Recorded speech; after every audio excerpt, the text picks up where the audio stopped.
এ মাসে ঘটে গেছে এমন ঘটনা যা আমাদের রোজকার জীবনে অগ্নি নিরাপত্তা গুরুত্ব নতুন করে স্মরণ করিয়ে দেয়। ঢাকা বিমানবন্দর এবং চট্টগ্রাম ইপিজেডে অগ্নিকাণ্ডের বিস্তীর্ণ ঘটনা ঘটেছে। ভিডিওটি শেষ পর্যন্ত দেখুন, কারণ যা ঘটেছে তা সত্যি অবিশ্বাস্য।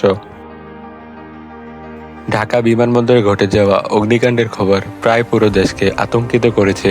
যন্ত্রপাতির শর্ট সার্কিট থেকে শুরু করে ফায়ার সেফটির ঘটিত সবকিছু মিলিয়ে পরিস্থিতি ছিল ভয়ঙ্কর। দমকল বাহিনী তৎপর ঘটনাস্থলে পৌঁছায়, কিন্তু কয়েক মিনিটের বিলম্বে পরিস্থিতি আরও সংকটজনক হয়ে ওঠে। যাত্রী ও কর্মচারীরা আতঙ্কিত হয়ে ছুটতে শুরু করে। এক মুহূর্তের অবহেলা কত বড় ক্ষতির কারণ হতে পারে তা এই ঘটনা প্রমাণ করে।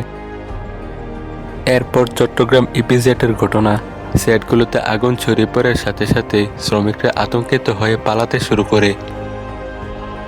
ফায়ার ডিটেকশন সিস্টেম যথাযথভাবে কাজ করেনি, ফলে প্রাথমিক স্তরে আগুন নিয়ন্ত্রণ করা যায়। হাজার হাজার টাকার মালামাল ক্ষতিগ্রস্ত হয়েছে এবং কিছু যন্ত্রপাতি পুরোপুরি নষ্ট হয়েছে। একমাত্র দ্রুত দমকল বাহিনীর হস্তক্ষেপে পরিস্থিতি নিয়ন্ত্রণে আসে।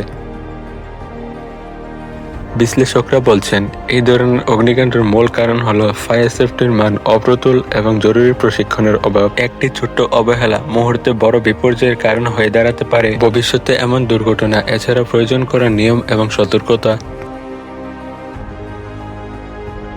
ঢাকা বিমানবন্দর ও চট্টগ্রাম ইপিজেডের অগ্নিকাণ্ড আমাদের কাছে গুরুত্বপূর্ণ সতর্কবার্তা। নিরাপত্তার মান উন্নত না করলে এমন বিপর্যয় ঘটনা বারবার ঘটতে পারে। ভিডিওটি যদি আপনার কাছে তথ্যবহুল এবং সচেতনতা মনে হয় তাহলে চ্যানেলটিকে সাবস্ক্রাইব করুন।